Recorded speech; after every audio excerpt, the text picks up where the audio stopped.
আসসালামু আলাইকুম বন্ধুরা, কেমন আছেন সবাই? তো বন্ধুরা, এই মুহূর্তে আমি আছি সাতক্ষীরার বিখ্যাত রিসোর্ট এবং পিকনিক স্পট মুজফ্ফর গার্ডেনে, বা অনেকেই সেটাকে মন্টুর বাগান নামে চিনে। তো এখানে আমরা আসছি, তো আমরা এখন একটু ভিতরের দিকে যাব।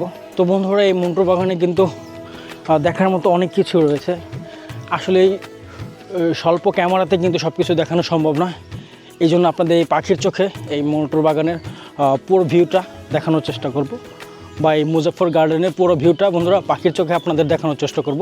অবশ্যই দেখতে থাকবেন সম্পূর্ণ ভিডিওটি। আর ভিডিওটি ভালো লাগলে অবশ্যই লাইক, শেয়ার, কমেন্ট করতে ভুলবেন না।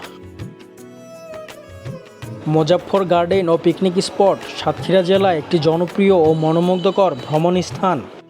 এটি শুধু একটি সবুজে ঘেরা বাগানই নয়, বরং একটি পারিবারিক আনন্দ ও অবসরের জন্য আদর্শ স্থান হিসাবে পরিচিত। মুজফ্ফর গার্ডেন সাতক্ষীরা সদর উপজেলায় নিকটবর্তী এলাকায় অবস্থিত। এর চারপাশে জুড়ে রয়েছে সবুজ গাছপালা, দৃষ্টিনন্দন ফুলের বাগান, পুকুর এবং উন্মুক্ত খেলার মাঠ। পাখির কলকাকুলি আর বাতাসে দোল খাওয়া, গাছের ছায়া পরিবেশটিকে করে তোলে একেবারে শান্ত ও নিরিবিলি। এটি বিশেষভাবে পরিচিত পিকনিক স্পট হিসাবে, এবং এর আরও একটি নাম রয়েছে যেটা মন্টু মিয়ার বাগানবাড়ি হিসাবে বেশি পরিচিত। শীত মৌসুমে এখানে বহু শিক্ষা প্রতিষ্ঠান, পরিবার, বন্ধুবান্ধব দল বেঁধে পিকনিকে আসেন। এখানে বসার জন্য গাজেবো, কটেজ এবং রান্নার সুব্যবস্থাও রয়েছে। বাচ্চাদের খেলার জন্য রয়েছে ছোট খেলার জায়গা ও দোলনা।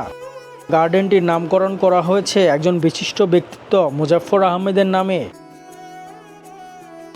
যিনি এই বাগানটি প্রতিষ্ঠা করেন। ধারণা করা হয় এটি কেবল একটি বিনোদনের কেন্দ্র ছিল না, বরং কোনো সময় সামাজিক ও সাংস্কৃতিক মিলনমেলার স্থান হিসাবেও ব্যবহৃত হতো।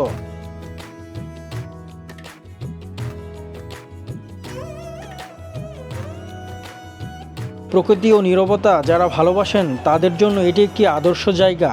পিকনিক ছাড়াও এখানে ফটোগ্রাফি, প্রাকৃতিক দৃশ্য উপভোগ ও নিরিবিলি সময় কাটানোর জন্য অসংখ্য মানুষ এখানে ভিড় করেন।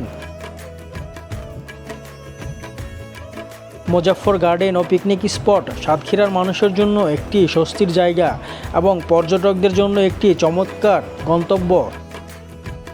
এটি একদিকে যেমন পরিবার বা বন্ধুদের নিয়ে আনন্দ করার স্থান, তেমনি প্রকৃতির কোলে কিছুটা সময় কাটিয়ে মনকে শান্ত করার অনন্য সুযোগ।